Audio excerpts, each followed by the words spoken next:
कर दिया आज आपने। चलो तो देखो बच्चों मेरी बात सुनना, अरे बात मत करो विधान, बैठ जाओ। तो देखो लास्ट क्लास में तो मैंने खैर कुछ पढ़ाया नहीं था ज्यादा, हमने वोटिंग करने के 4 तरीके पढ़े थे। बैठ जाओ श्रेया, क्या हो गया बेवकूफ, हाथ सीधा करो, चलो नहीं सीधा करो हाथ, चलो। तो देखो सुनना मेरी बात ध्यान से, मैं लास्ट क्लास में आप लोगों को क्या पढ़ा रहा था, सर लास्ट क्लास में हम वोटिंग करने के तरीके पढ़ रहे थे, तो मैंने आपको सिखाया कि वही वोटिंग करने के 4 तरीके होते हैं। कौन से 4 तरीके होते हैं वोटिंग करने के? बोले एक तो शो ऑफ हैंड होता है, वो हमने पढ़ लिया 107 में, और एक पोल होता है POLL पोल हमने पढ़ लिया 109 में। आज हम पहले 108 पढ़ लेते हैं, वोटिंग बाय इलेक्ट्रॉनिक मीन्स। 108 पढ़ लेते हैं, वोटिंग बाय इलेक्ट्रॉनिक मीन्स। वो पढ़ने के बाद फिर देखेंगे कि क्या होता है, ठीक है? बस वही होगा आज, मेरे को पता है, वो भी नहीं होगा पूरा। तो देखो सुनना मेरी बात ध्यान से, what is voting by electronic means? Voting by electronic means का क्या मतलब होता है? अगर आपसे कोई पूछे कि वोटिंग बाय इलेक्ट्रॉनिक मीन्स का क्या मतलब होता है, तो आप क्या बोलेंगे? वोटिंग बाय इलेक्ट्रॉनिक मीन्स का क्या मतलब होता है? What do you mean by voting by electronic means? तो बेटा एक चीज समझना, एक तो होता है कि भाई फिजिकल वोटिंग हो, एक तो क्या होता है कि फिजिकल वोटिंग हो। फिजिकल वोटिंग में तो क्या होता है भाई, मैंने कल बताया था, पोलिंग पेपर होता है MGT 12 में, वो डब्बा होता है, पेपर होता है, पेपर पे वोट डालते हैं, डब्बे में डालते हैं, डब्बा खुलता है, वोट गिनता है, वो तो वोटिंग हो गई फिजिकल। अब एक होती है वोटिंग बाय इलेक्ट्रॉनिक मीन्स, इसमें ऑनलाइन होता है। कंपनी की वेबसाइट पे लॉगिन किया, आपको आपका यूजर आईडी दे देंगे, आपका पासवर्ड दे देंगे। कंपनी की वेबसाइट पे लॉगिन किया, आपको आपका यूजर आईडी दे देंगे, आपको आपका पासवर्ड दे देंगे। तो कंपनी की वेबसाइट पे लॉगिन कर लिया, यूजर आईडी आपके पास आ गया, पासवर्ड आपके पास आ गया। तो कंपनी की वेबसाइट पे लॉगिन किया, यूजर आईडी आपके पास आ गया, पासवर्ड आपके पास आ गया, यूजर आईडी और पासवर्ड से आपने लॉगिन कर लिया, और लॉगिन करके जो करना है वो आपने कर लिया था। यही तो चीज है, वोटिंग कर लिया आपने।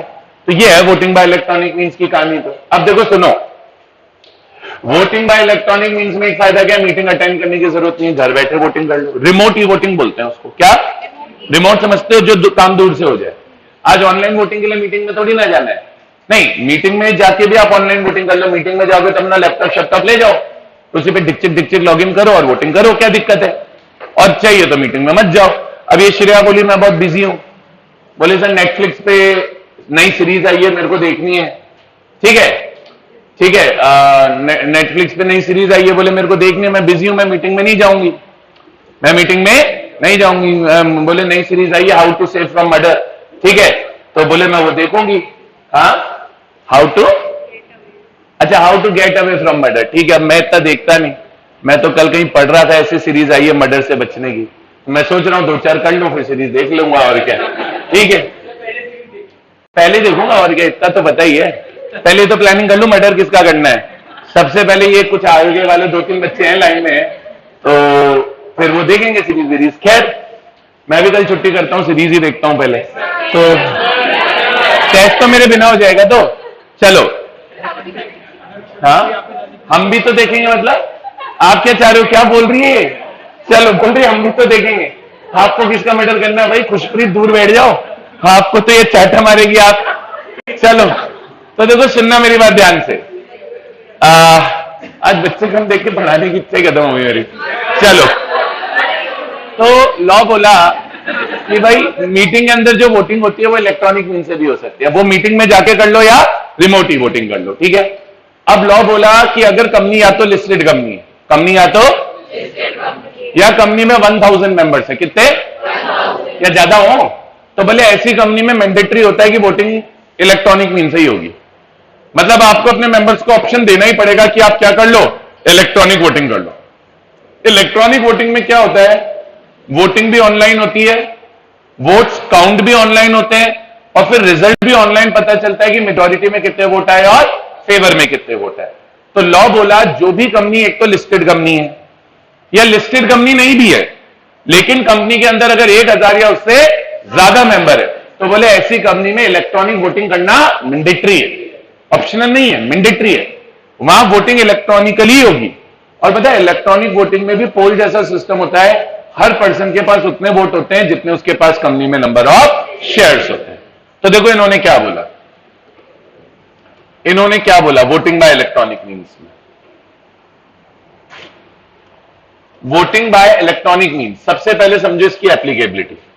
क्या ये प्रोविजन हर कंपनी को लगता है? तो उन्होंने बोला section 108 shall apply to such companies as may be prescribe. बोले प्रोविजन उन कंपनीज को लगेगा जो प्रिस्क्राइब्ड होंगी, such companies as may be prescribe by CG. बोले जो कंपनी सीजी क्या करेगी, प्रिस्क्राइब करेगी, उन्हीं कंपनीज को सेक्शन अप्लाई होगा। अब rule 20 of company management and administration rule 2014 prescribe करा कुछ कंपनीज को इस पर्पस के लिए। कौन सी कंपनीज को प्रिस्क्राइब करा? एक तो all companies whose equity shares are listed on a recognised stock exchange. बोले कोई भी ऐसी कंपनी जिसके इक्विटी शेयर लिस्टेड है उनके यहां पे इलेक्ट्रॉनिक वोटिंग मैंडेटरी है। और दूसरा, ऑल कंपनीज हैविंग 1000 और मोर मेंबर्स। सुनो मेरी बात, दोनों में से कोई भी एक कंडीशन पूरी हो गई तो फिर ई वोटिंग ही होगी। और ये एंड का मतलब ये नहीं है कि दोनों कंडीशन पूरी करनी है। ये ऐसे लिखा हुआ है कि राम भी जाएगा एंड श्याम भी जाएगा, Ram and Shyam will go. तो इसका मतलब ये थोड़ी कि राम एंड श्याम एक पर्सन है। इनका कहने का मतलब है दो कंपनी है, A and B. A company listed company, B company जिसमें 1000 या उससे ज्यादा मेंबर्स हो। बोले ऐसी कंपनीज के अंदर ई वोटिंग कराना मैंडेटरी है। ठीक है, लेकिन उन्होंने बोला लिस्टेड है या नहीं उससे कोई फर्क नहीं पड़ता, 1000 मेंबर है या नहीं है उससे कोई फर्क नहीं पड़ता। बोले इलेक्ट्रॉनिक वोटिंग के प्रोविजन एक तो निधि कंपनी को नहीं अप्लाई होंगे। किसको? निधि कंपनी आपने फाउंडेशन में पढ़ी होगी, और नहीं पढ़ी है तो मस्त रहो, मुझे आती नहीं है ना, मैं बताऊंगा। तो अगर किसी को ज्यादा एक्साइटमेंट लगे कि नहीं हमें तो निधि कंपनी जानना है, तो इस पॉइंट के जस्ट नीचे मैंने आपकी नॉलेज के लिए निधि कंपनी का मीनिंग दे रखा है। ठीक है, बाकी आपको सिर्फ इतना लर्न करना है, निधि कंपनी के ऊपर ई वोटिंग अप्लाई नहीं होगी। और ये चैप्टर 10B और 10C है कौन से एक्ट के? Securities and exchange board of India issue of capital and disclosure requirement regulation 2009 के। इन चैप्टर्स में जो कंपनीज कवर्ड है उन कंपनीज के ऊपर भी ई वोटिंग के प्रोविजन कभी अप्लाई नहीं होंगे। अब इन चैप्टर्स में कौन सी कंपनीज कवर्ड है आपको दिमाग नहीं लगाना, आपको याद रखना है निधि कंपनी, कोई भी एंटरप्राइज है इंस्टीट्यूशनल इन्वेस्टर जो चैप्टर 10B या 10C में कवर्ड है। अगर ये आपको पूरा बड़ा नाम नहीं याद रखना हो तो इनका शॉर्ट में नाम होता है SEBI ICDR regulations 2009। SEBI ICDR regulations 2009। तो बोले चैप्टर 10B और 10C of SEBI ICDR regulations 2009 में जो कंपनीज नोटिफाइड है उनको तो इलेक्ट्रॉनिक वोटिंग के प्रोविजन अप्लाई नहीं होंगे। क्या लिखा हुआ है? Is not required to provide the facility to vote by electronic means. ठीक है, लेकिन उन्होंने बोला हर वो कंपनी जिसकी इक्विटी शेयर लिस्टेड है और वो कंपनी जिनमें 1000 या उससे ज्यादा मेंबर है, ऐसी कंपनीज के ऊपर मैंडेटरीली ई वोटिंग के प्रोविजन अप्लाई होंगे ही होंगे। समझ में आ गया क्या? तो एग्जाम में पहला तो एप्लीकेबिलिटी आ जाएगी।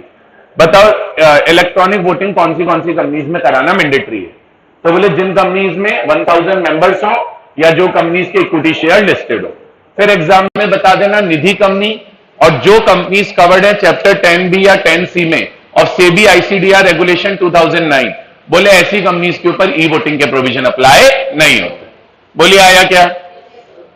अब ये सब छोड़ दो, एक बार ये सब छोड़ दो, कुछ भी नहीं करना, कुछ भी नहीं करना। सर अब यहां से ई वोटिंग के प्रोविजन चालू होते हैं, यहां से एक्चुअल में ई वोटिंग के प्रोविजन चालू होते हैं। तो पहले हम यहां से लेकर एंड तक के सारे प्रोविजन पढ़ेंगे, फिर देखेंगे क्या करना है।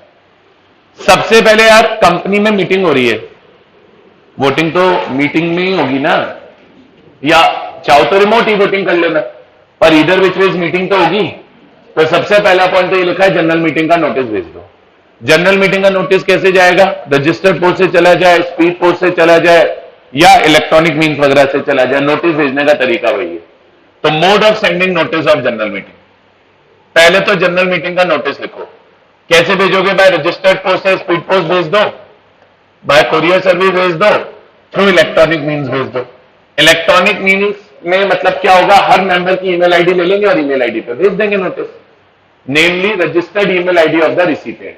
जो भी रिसिपिएंट है, रिसिपिएंट कौन होंगे, कंपनी के मेंबर्स होंगे, उनको उनकी ईमेल आईडी पे भेज दो। तो बोले पहले तो रजिस्टर्ड पोस्ट या स्पीड पोस्ट या इलेक्ट्रॉनिक मीन्स या कोरियर से सभी मेंबर्स को मीटिंग का नोटिस भेज दो। सभी मेंबर्स को क्या भेज दो, मीटिंग का नोटिस भेज दो। भेज दिया। अब इन्होंने बोला एक बार आपने मीटिंग का नोटिस मेंबर्स को भेज दिया तो हो सकता है कंपनी की खुद की कोई वेबसाइट भी हो।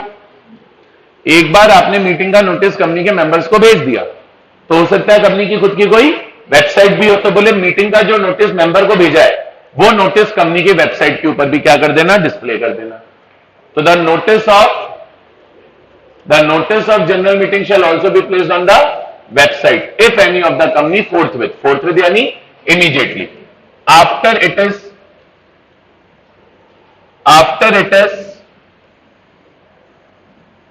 sent to the members of the company। एक बार आपने नोटिस मेंबर्स को भेज दिया उसके बाद नोटिस कहां प्लेस कर दो, नोटिस कंपनी की वेबसाइट पे भी प्लेस कर दो। बोलो यहां तक क्लियर है क्या, यहां तक क्लियर है क्या।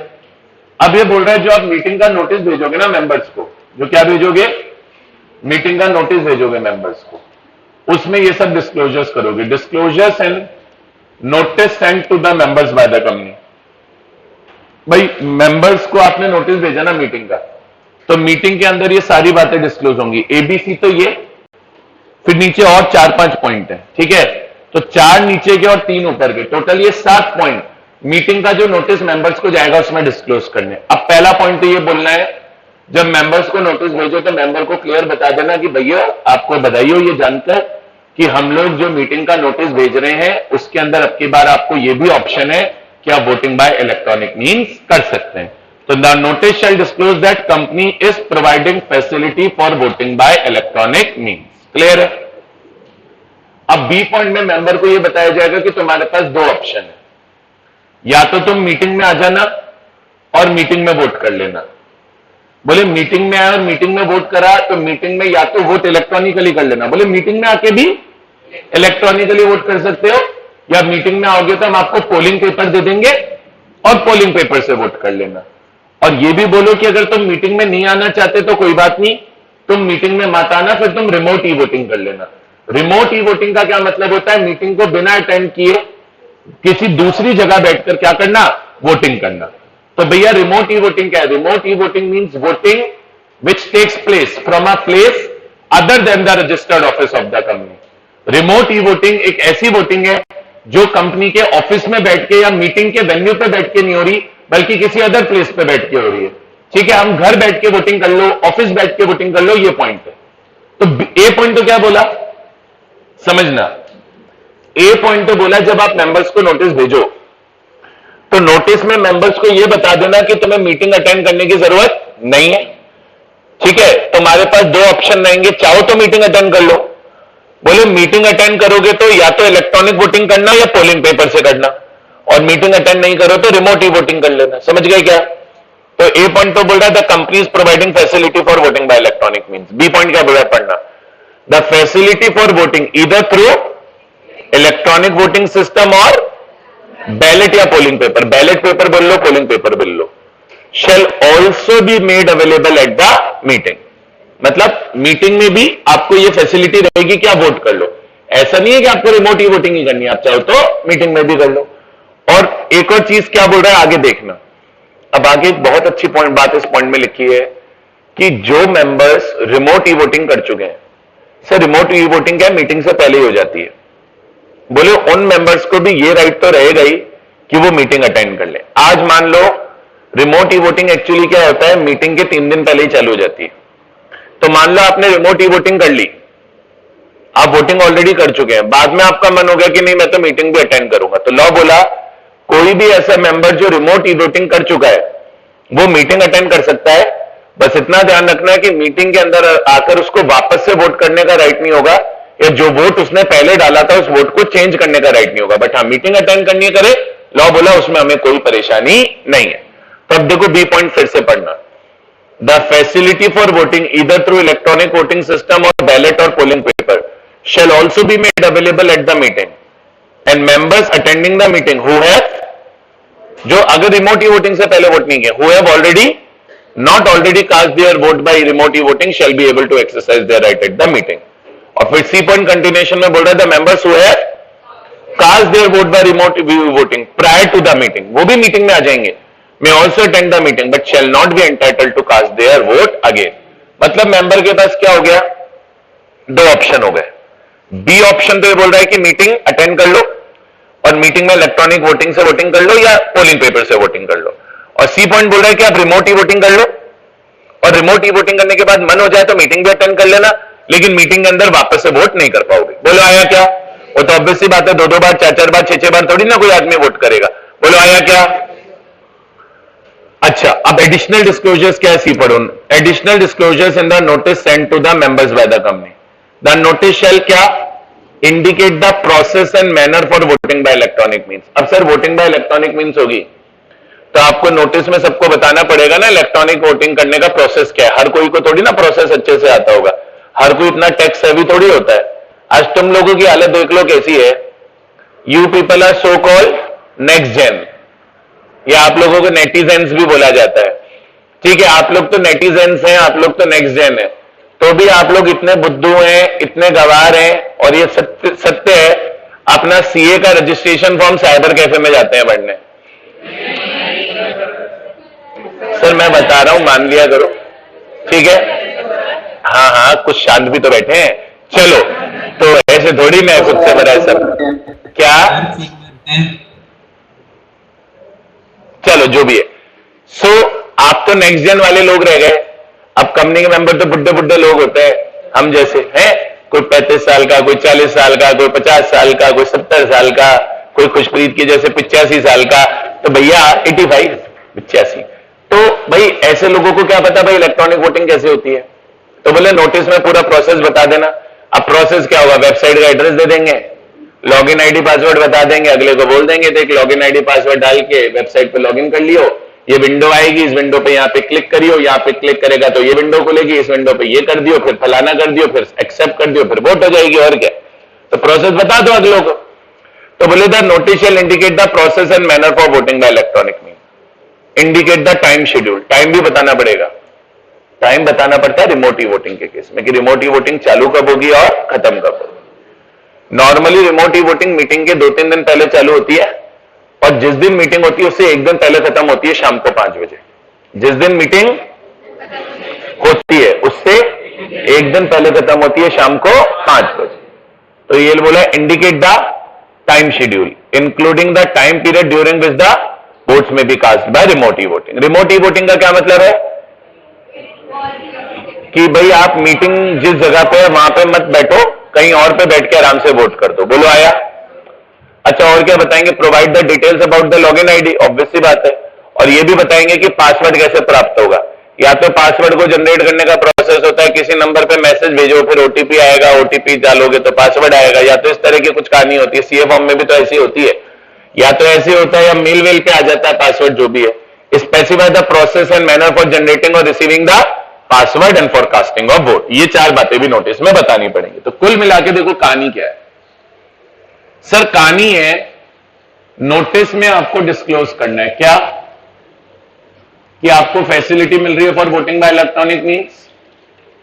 फिर आपको यह भी बताना है कि आप वोटिंग इलेक्ट्रॉनिक वोटिंग सिस्टम से कर सकते हो या पोलिंग पेपर से कर सकते हो, और कौन से मेंबर इलेक्ट्रॉनिक वोटिंग सिस्टम या पोलिंग पेपर से वोटिंग करेंगे एट द मीटिंग, जिन्होंने पहले से वोट नहीं डाला है, who have not already cast their vote by remote voting. फिर यह भी बोलो कि जिन्होंने पहले से वोट डाल दिया है वो भी मीटिंग को अटेंड कर सकते हैं, लेकिन मीटिंग के अंदर वापस से वोट नहीं कर पाएंगे। बोलो आया क्या। और क्या बताओगे, process and manner of voting, time schedule बताओगे, डिटेल अबाउट लॉगिन आईडी बताओगे, process and manner of generating and receiving password बताओगे। बोलो आया कि नहीं आया। ये सारी बातें आपको नोटिस ऑफ मीटिंग में बतानी पड़ेंगी। ये सारी बातें नोटिस ऑफ मीटिंग में बता के मीटिंग का नोटिस भेज दो कि भैया मीटिंग हो रही है और मीटिंग के अंदर आपको इलेक्ट्रॉनिक वोटिंग का क्या मिल रहा है, ऑप्शन मिल रहा है, आप कर लो। सर लेकिन एक चीज क्लैरिटी रखो, मेंबर के पास रास्ते 2 है, या तो मीटिंग में आ जाए और मीटिंग में इलेक्ट्रॉनिक वोटिंग कर ले या पोलिंग पेपर से वोटिंग कर ले, और दूसरा रास्ता है मीटिंग में ना आए और पहले से क्या करके बैठ जाए, रिमोट ही वोटिंग करके बैठ जाए। बोलो आया। इतनी एनालिसिस ये प्रोविजन पढ़ के आपको क्लियर होनी चाहिए, और अगर नहीं क्लियर हुई तो फिर गड़बड़ है। चलो आगे।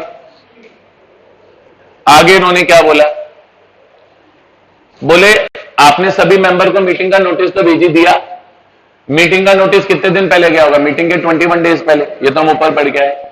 अब बोले मीटिंग का नोटिस भेजने के इमीडिएटली बाद मीटिंग का नोटिस न्यूज़पेपर में भी पब्लिश होगा। मीटिंग का नोटिस तो publish notice by way of advertisement. The company shall cause a public notice by way of an advertisement to be publish by way of sir ये line थोड़ी सी ठीक करा देता हूं। The company shall cause a public notice by way of an advertisement to be published. ठीक है क्या? अब इसके आगे का जो पॉइंट है ये तो सारा हट जाएगा, ये तो सारा हट जाएगा। ठीक है, अब इसमें इसकी जगह लिखेंगे, पूरी लाइन कंटिन्यूएशन में बोल रहा हूं, the company shall cause a public notice by way of an advertisement to be published in such manner as may be prescribe. जैसे प्रिस्क्राइब्ड होगा वैसे पब्लिश कर लेंगे। In such manner as may be prescribe, in such manner as may be prescribe.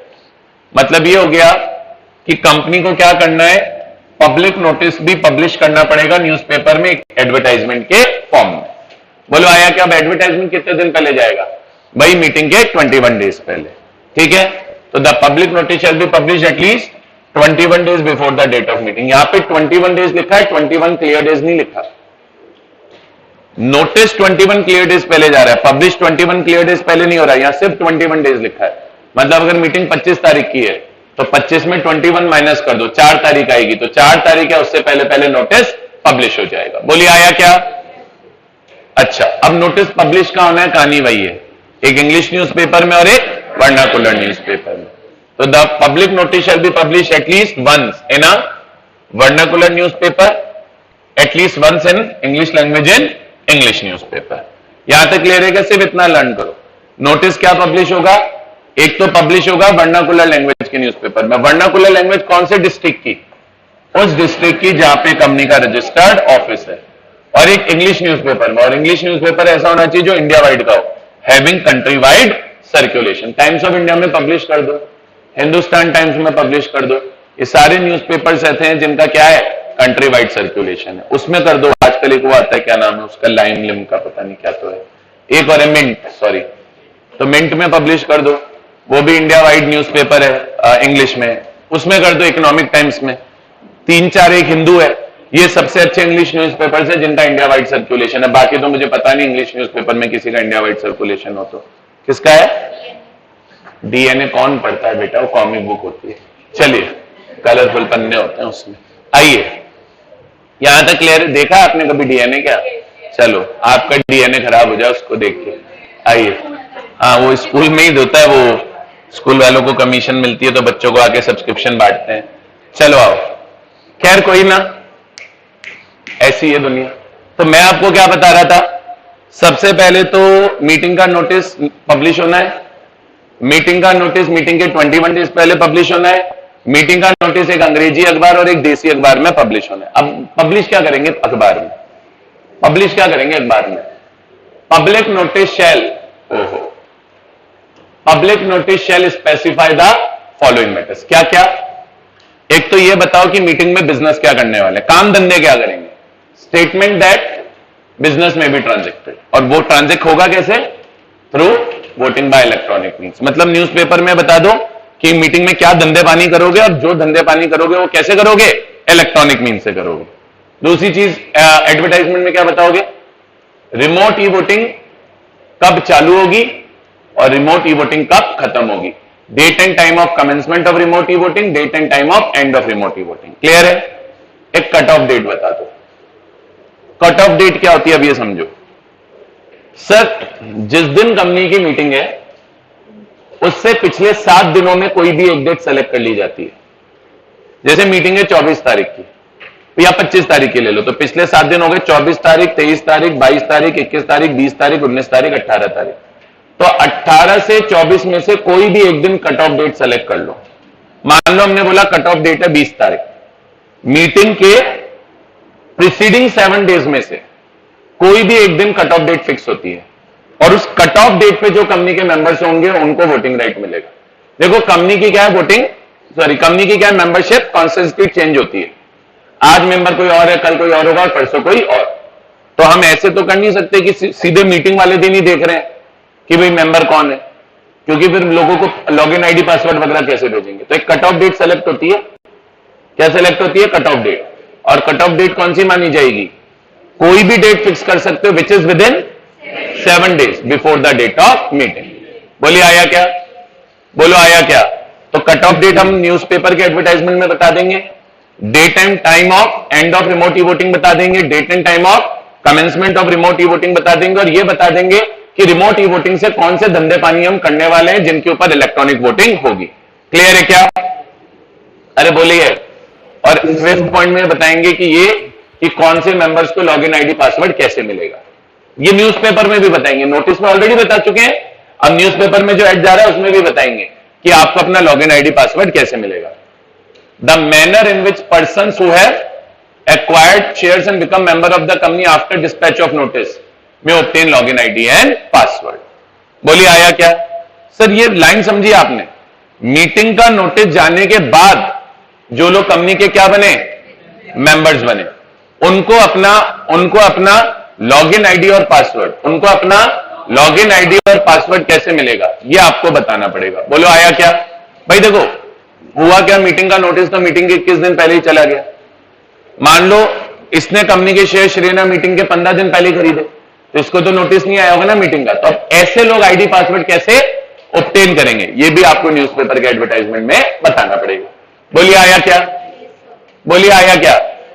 तो आपको क्या करना है, न्यूज़पेपर में एडवर्टाइजमेंट देना है, इंग्लिश और वर्नाकुलर न्यूज़पेपर में देना है, और एडवर्टाइजमेंट में क्या क्या बताना है, statement that business may be transacted through voting by electronic means, remote e voting चालू कब होगी, रिमोट ई वोटिंग खत्म कब होगी, कट ऑफ डेट कौन सी होगी, the manner in which person who have acquired the shares and become the member of the company before the dispatch of notice, after the dispatch of notice में obtain क्या, login ID and password. अभी और point भी है, पहले मुझे बताओ यहां तक क्लियर है?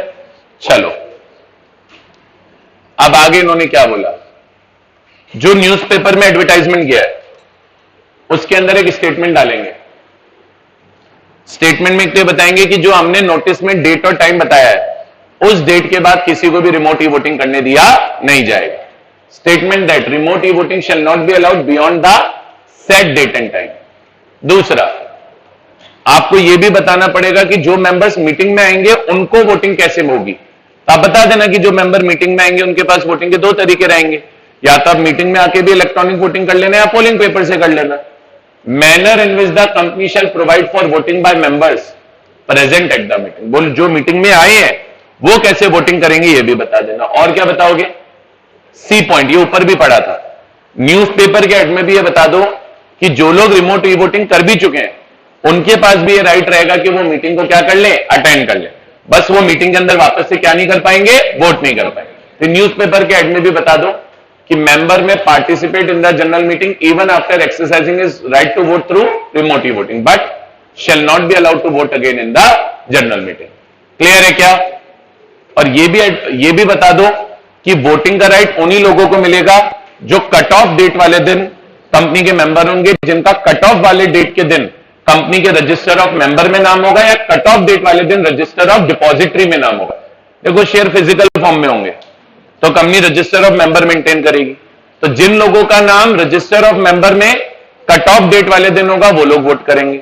और अगर कंपनी लिस्टेड है शेयर डीमेट फॉर्म में तो जिनका नाम रिकॉर्ड्स ऑफ डिपॉजिटरी में होगा कट ऑफ डेट वाले दिन वो लोग रिमोट ई वोटिंग करेंगे। तो उन्होंने क्या बोला, person whose name is recorded in the register of members or in the register of beneficial owners maintained by depository as on cut off date only shall be entitled to avail the facility of remote e-voting as well as voting in the general meeting। Clear है क्या? अरे बोलो clear है क्या? कोई दिक्कत? आगे बोल रहा है कंपनी की वेबसाइट का एड्रेस भी बता दो। क्यों बता रहे वेबसाइट का एड्रेस? क्योंकि हमने मीटिंग का नोटिस वेबसाइट पे भी डिस्प्ले किया है, तो कोई भी बंदा चाहेगा तो वेबसाइट पे जाके नोटिस को वापस पढ़ पाएगा।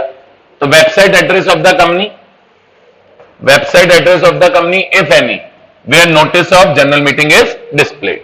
क्लियर? और एक पता है 7-8 पॉइंट क्या है सर? एक टेक्निकल वर्ड्स तो इसका है, आपने कभी सुना नहीं होगा, मैं बताता हूं। ओम्बुड्स पर्सन बोलते हैं। क्या बोलते हैं? ओम्बुड्स पर्सन। बहुत अच्छी एक नॉलेज की बात बता रहा हूं, कभी ये वर्ड सुनो तो याद रखना कि सर ने बता दिया था हमको। ओम्बुड्स पर्सन या ओम्बुड्समैन भी बोलते हैं। ओम्बुड्स पर्सन लिखा मिलेगा या ओम्बुड्स मैन मिला है। ये क्या है सर? ये ग्रीवेंस सॉल्व करने वाला बंदा है। अक्सर ऐसे नहीं होता, आप लोग अपना ऑनलाइन में रजिस्ट्रेशन कराते हैं, उसमें कभी ना कभी कोई ना कोई प्रॉब्लम आई जाती है। किसी की किताबें लेट आती हैं, किसी की किताबें बहुत लेट आती हैं, किसी की किताबें ऐसे खा जाती है, ठीक है, ऐसा होता है ना। तो अब वो बेचारे अपनी दिक्कत लेके, दुख दर्द लेके कहां जाए?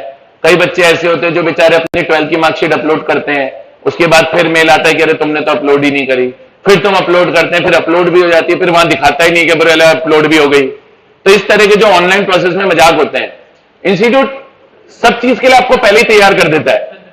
आप सोचो, इंस्टीट्यूट ने ये जो प्रोसेस बनाया ऑनलाइन का, इसमें इतनी दिक्कतें क्यों आती हैं? वो आपको आगे के लिए तैयारी करा रहा है, समझ रहे हो? तो ऐसे ही है, ठीक है। ऐसा मैंने नहीं बोला, मतलब ये ऐसा है, बस लॉ बोल रहा है, ठीक है। तो भाई आज प्रॉब्लम आती है ना ऑनलाइन प्रोसेसेस में, तो एक बंदे का नाम दिया जाता है, ईमेल आईडी दी जाती है, फोन नंबर दिया जाता है कि बोलो अगर कभी भी आपको ऑनलाइन प्रोसेस में कोई भी दुख दर्द हो तो ये बंदा है, इससे बात कर लेना। तो जो दुख दर्द का निवारण करने वाला बंदा है, इसको टेक्निकली लीगल टर्म्स में बोला जाता है ओम्बुड्समैन या ओम्बुड्स पर्सन। क्लियर है क्या? चलो, ये ऐसी मैंने नॉलेज के लिए बता दिया। यहां इतना कुछ नहीं लिखा, यहां तो बोला दुख दर्द वाले बंदे का नाम बता देना।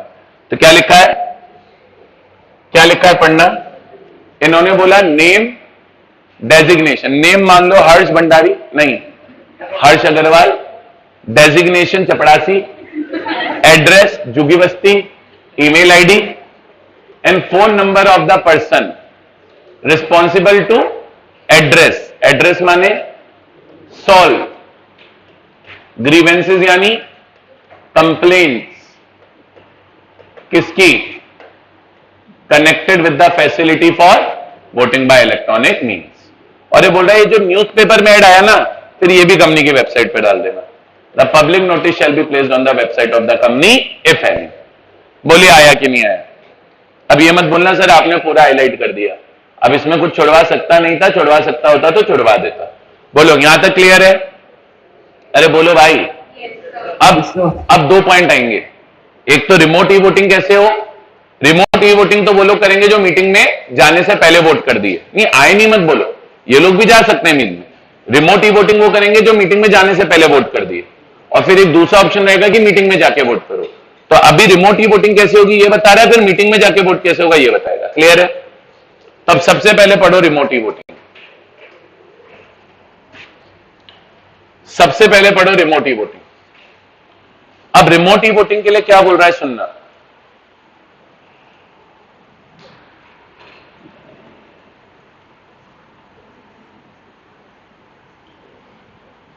ठीक है, अब रिमोट ई वोटिंग के लिए क्या बोल रहा है? बोले रिमोट ई वोटिंग कम से कम 3 दिन के लिए ओपन रहेगी। अब 3 दिन की जगह आप 4 दिन देना चाहते हो, 5 दिन देना चाहते हो, 6 दिन देना चाहते हो, दे दो। तो बोले रिमोट ई वोटिंग कम से कम 3 दिन के लिए अलाउ की जाएगी, लेकिन किसी भी हालत में रिमोट ई वोटिंग मीटिंग के 1 दिन पहले शाम को 5 बजे बंद हो जानी चाहिए। मतलब शाम को 5 बजे इज मैक्सिमम। आप शाम को 3 बजे बंद कर दो, 2 बजे बंद कर दो, सुबह के 12 बजे बंद कर दो, वो आपकी मर्जी है।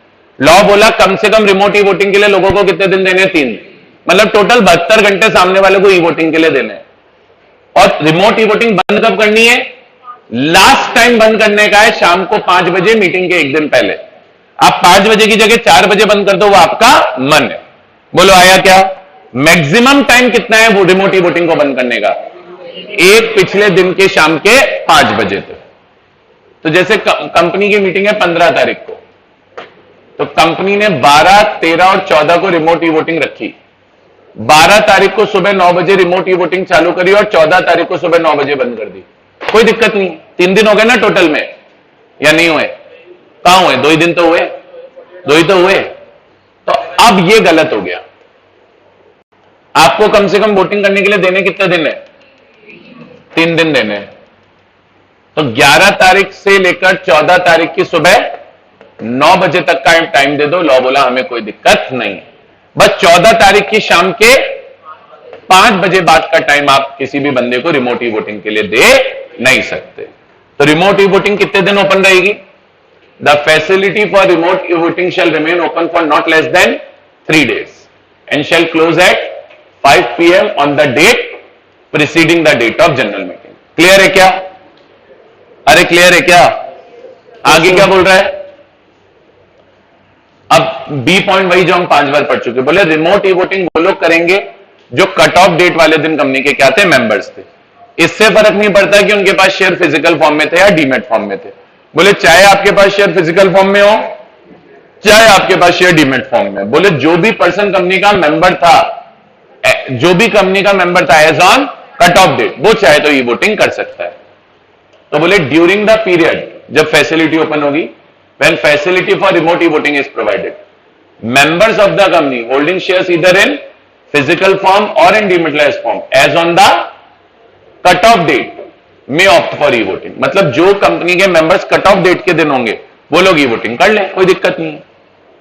अच्छा, अब वो यही बोल रहा है कि एक बार आपने रिमोट ई वोटिंग में वोट कर दिया, बाद में जाके ना तो आप वापस से वोट कर पाओगे ना अपने वोट को चेंज कर पाओगे। Once a member has cast his vote on a resolution, he shall not be allowed to change it subsequently or cast the vote again। Clear है क्या? और सोचिए डी पॉइंट कितनी बार रिपीट हो गया, अब मैं हाईलाइट ही नहीं करूंगा। डी पॉइंट ये बोल रहा है कि मेंबर रिमोट ई वोटिंग करने के बाद भी चाहे तो मीटिंग को अटेंड कर सकता है। ऑलरेडी ऊपर 2 बार आ चुका है, तो क्यों हाईलाइट करूं? वापस पढ़ के छोड़ देते हैं एक बार।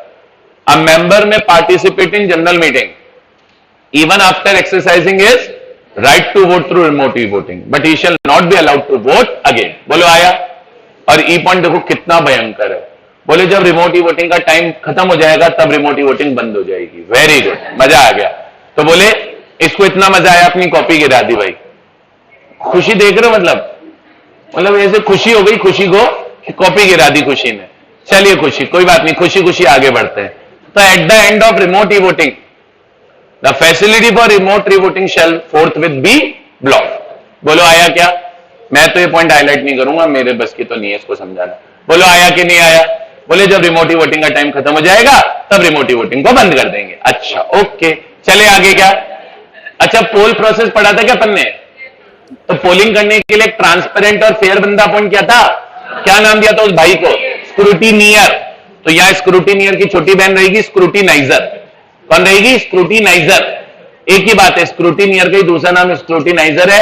आपको पेपर में स्क्रूटिनाइजर लिखना है, स्क्रूटिनाइजर लिख देना, स्क्रूटिनियर लिखना है, स्क्रूटिनियर लिख देना, एक ही बात होती है। तो अभी ये जो पूरा प्रोसेस हो रहा है ये किसकी देखरेख में होगा? स्क्रूटिनाइजर। स्क्रूटिनाइजर किसी भी बंदे को बना लो, उसकी ड्यूटी होगी वोटिंग को फेयर और ट्रांसपेरेंट मैनर में कराना। तेरी गर्दन में क्या रहता है? स्प्रिंग है क्या? पीछे क्यों घूम जाती है अपने आप? क्या दिक्कत है? कोई जन्मजात बीमारी है? पीछे क्यों घूमती रहती तेरी गर्दन? क्यों? क्या देखना पीछे? कौन है पीछे? या तो किसी को आगे उठा ले, कोई पीछे हो तो बता दे भाई, या तू पीछे चला जा। गर्दन क्यों घुमाता है बार बार पीछे? किसी की शक्ल देख के हंसी आती है तेरे को? भाई तेरी शक्ल देख के हंस रहा है विजय बार बार, क्या चक्कर है ये? मेरे को पता नहीं, तुम दोनों बता दो यार क्या चक्कर है ये। चलो, क्यों मुड़ रहा है फिर पीछे? अलग ही मतलब आदमी है यार, पता नहीं क्या है। चलो आ जाओ आगे। Appointment of scrutiniser. तो मैं क्या बोल रहा था कि भैया देखो, अगर आपको वोटिंग बाय इलेक्ट्रॉनिक मींस भी करनी है तो कि स्क्रूटिनाइजर अपॉइंट करो।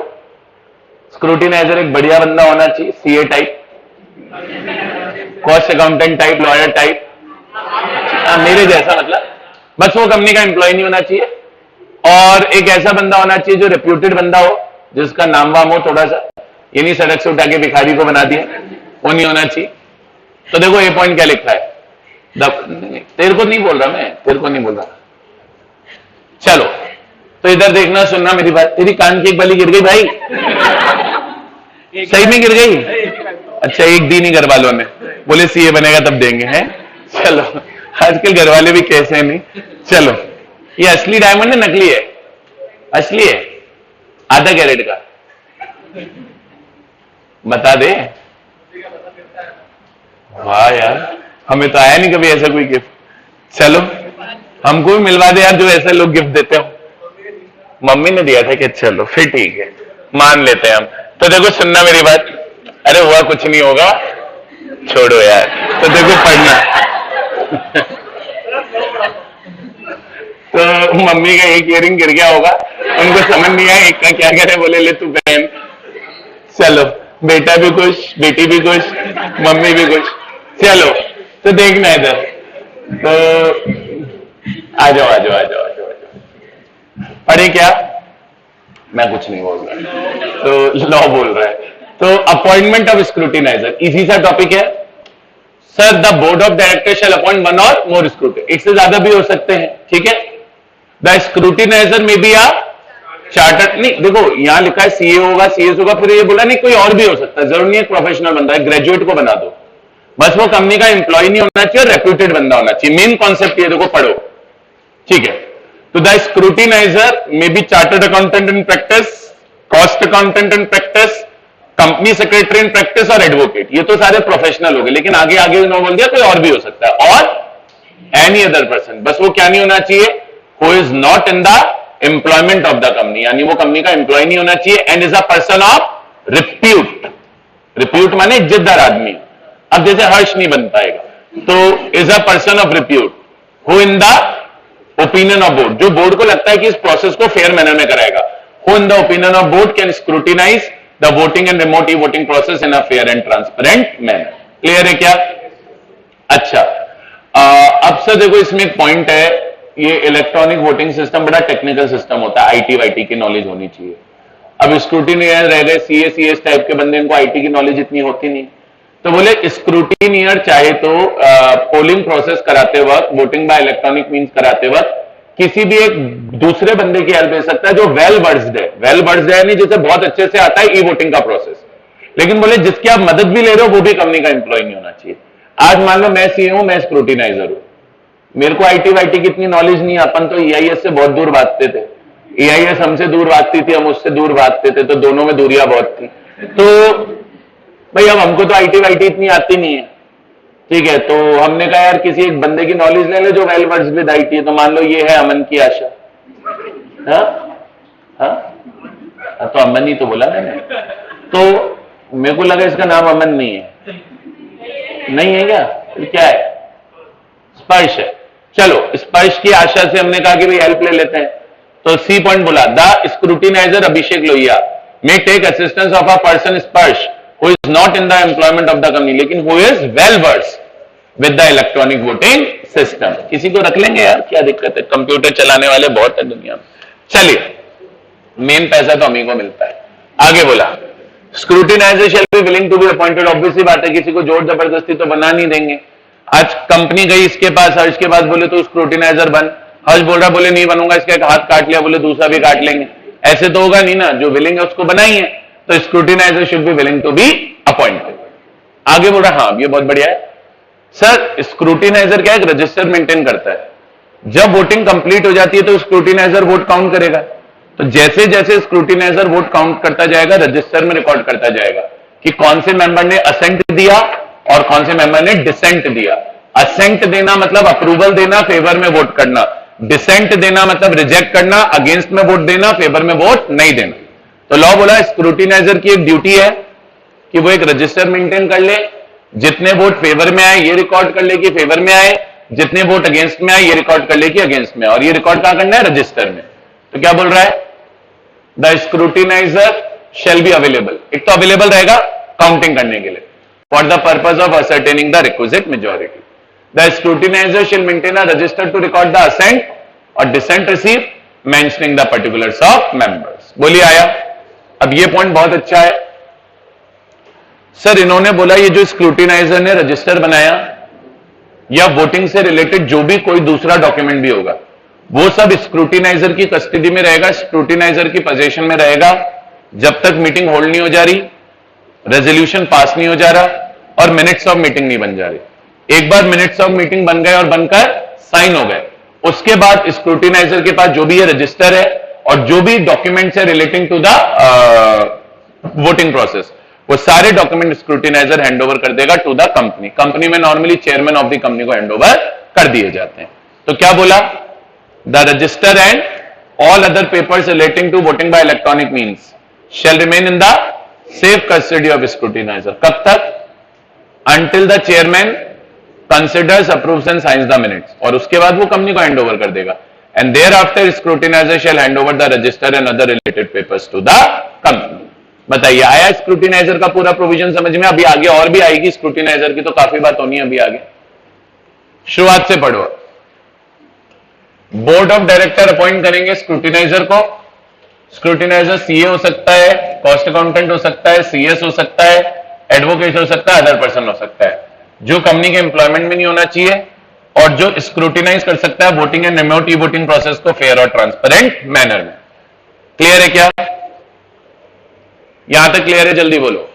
दूसरी बार रीड करा रहा हूं, दो बार रीडिंग हो जाएगी, अच्छे से समझ में आ जाएगा। आगे इन्होंने क्या बोला, स्क्रूटिनाइजर असिस्टेंस ले सकता है, स्क्रूटिनाइजर असिस्टेंस ले सकता है एक बंदे की जो अगेन एम्प्लॉय नहीं होना चाहिए और जो वेल वर्स्ड है, जिसे बहुत अच्छे से आता है electronic voting system. Scrutinizer willing to be appointed होना चाहिए। स्क्रूटिनाइजर अवेलेबल रहेगा असर्टेन करने के लिए रिक्विजिट मेजॉरिटी। स्क्रूटिनाइजर मेंटेन करेगा रजिस्टर रिकॉर्ड करने के लिए असेंट और डिसेंट। रजिस्टर और सभी पेपर रिमेन रहेंगे सेफ कस्टडी में स्क्रूटिनाइजर के, और जब मिनट साइन हो जाएंगे तो उसके बाद स्क्रूटिनाइजर हैंडओवर कर देगा रजिस्टर कंपनी को। बोलिए, आया क्या? Yes sir. यहां तक क्लियर हो रहा है क्या? अरे बताओ भाई, आगे क्या लिखा है?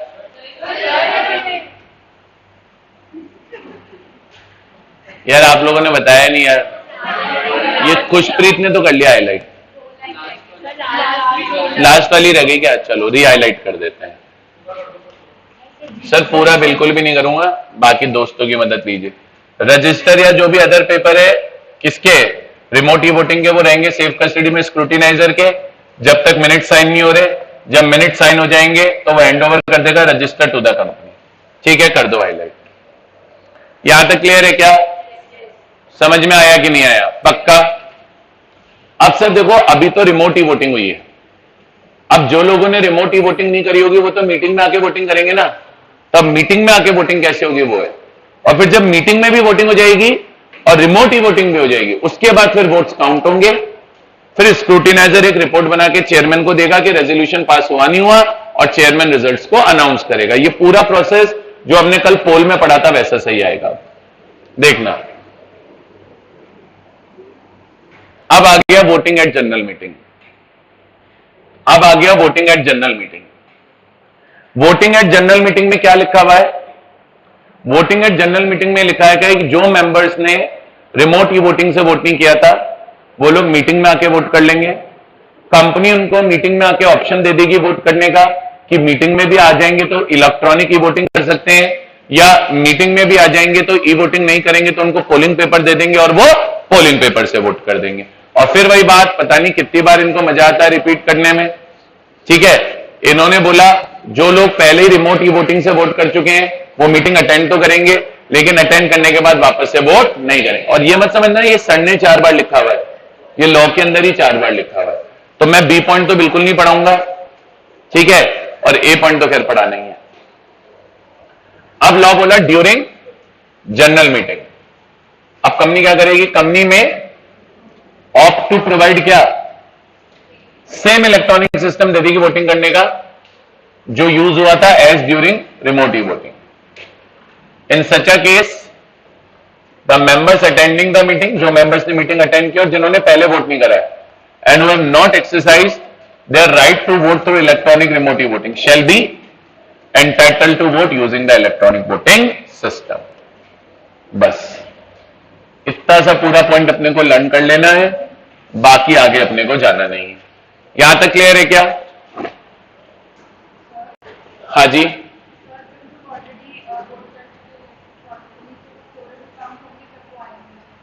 हाँ बिल्कुल कोरम में काउंट होंगे। अगर वोट, भाई कोरम का पर्पस क्या है कि भाई मिनिमम लोग वोटिंग के लिए रहने चाहिए।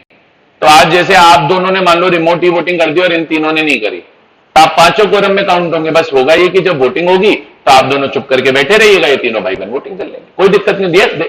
देखो मैं एक बड़ी चीज, क्लियर चीज बताता हूं, लॉ ना बड़ा क्लियर है। कोरम में किनको हटाना है मैंने बता दिया, उसको जोड़ के सब काउंट होंगे, दिमाग ही मत लगाया करो, एकदम टू द पॉइंट चलो। लॉ पढ़ो चाहे टेक्स्ट पढ़ो, जो टीचर ने बोल दिया बस वही है। मतलब टीचर तो बेचारा क्या बोल रहा है, जो टेक्स्ट ने बोल दिया या लॉ ने, अब टेक्स्ट भी क्या लॉ ही तो है सर, लॉ की ब्रांचेस है, टैक्स लॉ की एक ब्रांच है। इनकम टैक्स एक्ट ही तो पढ़ रहे हो आप, जीएसटी एक्ट ही तो पढ़ोगे, कंपनीज एक्ट ही तो पढ़ रहे हो। हर लॉ में यही है, जो लॉ ने बोल दिया बस वो है। तो लॉ ने बोल दिया अगर कोई चीज नहीं करनी तो नहीं करनी, और करनी है तो करनी। तो लॉ ने बोला कोरम में 5 लोगों को हटाना था, बस वो 5 हटेंगे, बाकी सब आएंगे, बात करो। बोलो आया क्या? अच्छा चलो, अब यार जिनको जनरल मीटिंग में वोटिंग करनी थी उन्होंने जनरल मीटिंग में वोटिंग कर ली, जिनको रिमोट ही वोटिंग करनी थी उन्होंने रिमोट ही वोटिंग कर ली। अब वोट्स को काउंट कर दो, फिर स्क्रूटिनाइजर एक रिपोर्ट बना के चेयरमैन को दे देगा, चेयरमैन रिजल्ट डिक्लेयर कर देगा। अगर रेजोल्यूशन पास हुआ तो चेयरमैन डिक्लेयर कर देगा पास हुआ, नहीं पास हुआ तो चेयरमैन डिक्लेयर कर देगा कि पास नहीं है। बोलिए आया कि नहीं आया? ये वाले प्रोसेस से कल डिस्कस करते हैं। पहले मुझे बताओ यहां तक समझ में आ गया? चलो, तो अब ये थोड़ा सा ही प्रोसेस हमारा बचा हुआ है। एक तो declaration of result of e voting बचा है, ये 5 मिनट पढ़ा दूं क्या? ऑडिट हल्का सा कम कर लेंगे, खत्म हो जाएगा टॉपिक। चलो पढ़ा के नक्की करते हैं, क्योंकि इतना सही पार्ट बचता है। पढ़ा दूं 5-1 मिनट ऊपर नीचे लग जाएगी, और क्या 2 पॉइंट एक्चुअली मेरे को ऊपर भी पढ़ाना है, तो वो भी पढ़ा दूंगा, क्या दिक्कत है। देखो इधर देखो, खत्म करते हैं, क्योंकि बड़ा प्रोसेस है, फिर कल आप लोग भूल जाओगे। वैसे आप आमिर खान हो, आ जाओ इधर देखना, declaration of result of e voting, इधर देखना। तो अब ये क्या बोल रहा है? द स्क्रूटिनाइजर शैल, जैसी मीटिंग खत्म होगी immediately after conclusion of general meeting votes count करेगा। पहले कौन से काउंट करेगा? फर्स्ट काउंट द वोट जो मीटिंग में पड़े, the votes cast as the meeting, and उसके बाद ऑनलाइन वाले वोट्स अनब्लॉक करेगा। Scrutinizer shall unblock the votes cast through remote e voting in the presence of at least 2 witnesses, जो again company के employment में नहीं होंगे, और उन वोट्स को काउंट कर लेगा। उसके बाद जनरल मीटिंग खत्म होने के 3 दिन के अंदर अंदर रिपोर्ट बनाएगा। Scrutiniser shall make a consolidated scrutinizer report. Consolidated report इसलिए बोल रहे हैं क्योंकि इस रिपोर्ट में रिमोट ई वोटिंग के वोट्स भी आएंगे और जनरल मीटिंग के वोट्स भी आएंगे, दोनों को कंबाइंड करके एक सिंगल रिपोर्ट बनेगी। तो the scrutinizer shall make a consolidated scrutinizer report, और ये रिपोर्ट बना के किसको देगा? To the chairman. और रिपोर्ट कितने दिन में बन जानी चाहिए? मीटिंग खत्म होने के 3 दिन में, not later than 3 days of conclusion of the general meeting. और रिपोर्ट में बताएंगे क्या कि कितने वोट फेवर में है और कितने वोट अगेंस्ट में है। The report shall contain the total votes cast in favour of and against the resolution. फिर चेयरमैन अनाउंसमेंट कर देगा, भाइयों बहनों आपको बताते हुए मुझे हार्दिक खुशी हो रही है कि रेजोल्यूशन पास हो गया। The chairman shall declare the results of voting forthwith. Clear है क्या? अरे क्लियर है क्या? ठीक है। और डी पॉइंट पढ़ना मत, उसका कोई मतलब नहीं। अब ई पॉइंट यही बोल रहा है, अगर रिक्वायर्ड वोट फेवर में आ गए तो ये मान लिया जाएगा कि रेजोल्यूशन क्या हो गया है? पास हो गया, ऑब्वियसली, और क्या मानेंगे। तो if the requisite number of votes are cast in favour of the resolution shall be deemed to be passed on the date of the relevant general meeting. यहां तक क्लियर है? That's it. अब sir सुनना मेरी बात ध्यान से, 2 word आए थे, एक तो remote e voting. Remote e voting क्या होती है कि जहां मीटिंग हुई है वहां बैठ के वोट नहीं किया, कहीं और कर लिया। और एक आया था cut off date. Cut off date meeting के 7 दिनों के पहले की कोई भी एक डेट होगी, और उस डेट पे जो कंपनी का मेंबर होगा वही एलिजिबल फॉर वोटिंग होगा। कोई दिक्कत है? ये दोनों ही वर्ड आपके आईसीए मॉड्यूल में डिफाइन नहीं है, लेकिन जब तक आप इन दोनों वर्ड का मीनिंग नहीं पढ़ के जाओगे पेपर में और लिख के नहीं आओगे, मजा नहीं आएगा प्रोविजन में। तो देखो, पहले तो रिमोट ई वोटिंग का मतलब पढ़ लो। Remote e voting means the facility of casting vote by a member using an electronic voting system from a place other than the venue of general meeting. बोलिए आया? तो एक तो ये वाली डेफिनेशन आपको लर्न होनी चाहिए बस, और कोई नहीं। एक और है कट ऑफ सिस्टम की। कट ऑफ सिस्टम की डेफिनेशन क्या है? कट ऑफ डेट की, sorry, cut off date means a date not earlier than 7 days before the date of general meeting for determining the eligibility to vote by electronic means और in the general meeting. ये 2 definition आप learn कर लें, कहीं paper में वैसे तो आएगी नहीं, बाय चांस आ जाता और लिख भी आ सकते हो। बोलो आया? ये रिमोट ई वोटिंग का पूरा प्रोसेस था, और ये वोटिंग बाय इलेक्ट्रॉनिक मीन्स का प्रोसेस था एज पर सेक्शन 108। अब हमने 107 पढ़ लिया, voting by show of hand. 108 पढ़ लिया वोटिंग बाय इलेक्ट्रॉनिक मीन्स, और 109 पढ़ लिया पोल। अच्छा मैं एक चीज बता दूं, ये जो पूरा प्रोसेस है इसको बहुत ज्यादा लर्न मत करना, इसके ऊपर लिखो learn important dates, learn important dates, learn important dates. जहां भी डेट नहीं आ रही 2 दिन 3 दिन 4 दिन 5 दिन, वो लर्न कर लो। Learn important dates comma learn applicability, learn applicability and write the remaining process in own words, and write remaining process in own words. इसमें ज्यादा लैंग्वेज में परेशान मत होना, पेपर में 2-3 नंबर का सवाल आएगा, उसके पीछे कोई पागल हुआ है कि इतना बड़ा प्रोसेस पड़ेगा, और आए ना 5 नंबर का है, इतने बड़े प्रोसेस को अपने ओन वर्ड्स में लिख के आएंगे तो 2-4 पेज तो भर ही देंगे, क्या दिक्कत है? समझ गए क्या? तो इसमें लर्निंग वर्निंग में टाइम मत वेस्ट करना, प्रोसेस की अंडरस्टैंडिंग ले लो, अपनी लैंग्वेज चेप छुपा के बनाया ना, बट डेट्स और पीरियड्स अपने हिसाब से बहुत अच्छे से लर्न करना, और एप्लीकेबिलिटी बहुत अच्छे से लर्न करना, ये आपको एकदम बाय हार्ट लर्न होना चाहिए। बोलिए आया क्या? चलिए अब बेटा कल मैं चालू करूंगा प्रोसेस ऑफ पोस्टल बैलेट, वो कल की पूरी क्लास उसमें जानी है, मैं आपको बोल चुका एक क्लास इसमें पूरी जानी है, एक क्लास पोस्टल बैलेट में पूरी जानी है, वो दोनों पढ़ के फिर देखेंगे क्या करना है। डन है क्या? जल्दी बता दो।